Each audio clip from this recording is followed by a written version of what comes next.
Aimerais-tu trouver une façon d'avoir plus d'heures dans une journée? Je le sais, c'est vraiment frustrant d'avoir l'impression de perdre ton temps. C'est pourquoi je pense que, selon moi, c'est essentiel d'avoir un logiciel de comptabilité qui va te permettre de faire des récurrences. Je m'appelle Jessica Brosseau, je suis adjointe comptable et j'accompagne les entrepreneurs comme toi à structurer leur comptabilité en la simplifiant.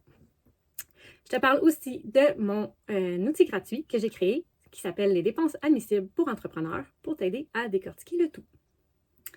C'est quoi ça, des récurrences? Qu'est-ce que ça mange en hiver?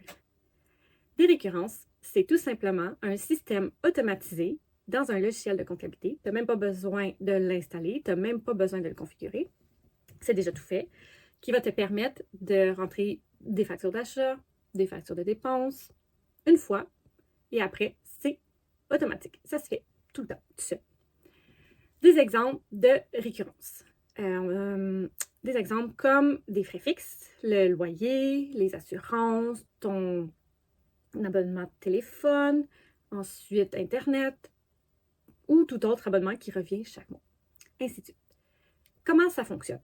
Ce qu'on va faire, c'est qu'on va rentrer une fois la dépense ou la vente.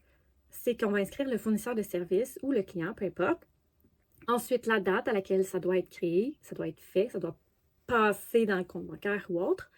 On va inscrire ensuite de ça, qu'est-ce que c'est? Bon, on va dire le loyer, tel montant, à telle date. Ensuite de ça, le mode de paiement utilisé. Et dans le compte dans lequel c'est le compte du plan comptable. C'est tout. Après ça, on enregistre et ça revient chaque mois ou à la fréquence que ça doit se faire. Ensuite de ça, ce qui est vraiment le fun, c'est que si ta dépense, on va dire, elle change, elle monte, elle descend, peu importe, c'est facile d'aller la modifier, la réenregistrer et pouf, c'est fait. Ça recommence à se refaire automatiquement. Est-ce que tu as des questions pour moi? Je vais aller les répondre dans les commentaires. Ensuite de ça, si tu as aimé, tu peux cliquer j'aime ou partager, ou bien les deux. Et ensuite de ça, j'aimerais ça te parler encore de mon guide des dépenses admissibles pour entrepreneurs pour t'aider à décortiquer le tout qui se trouve dans la description de la vidéo.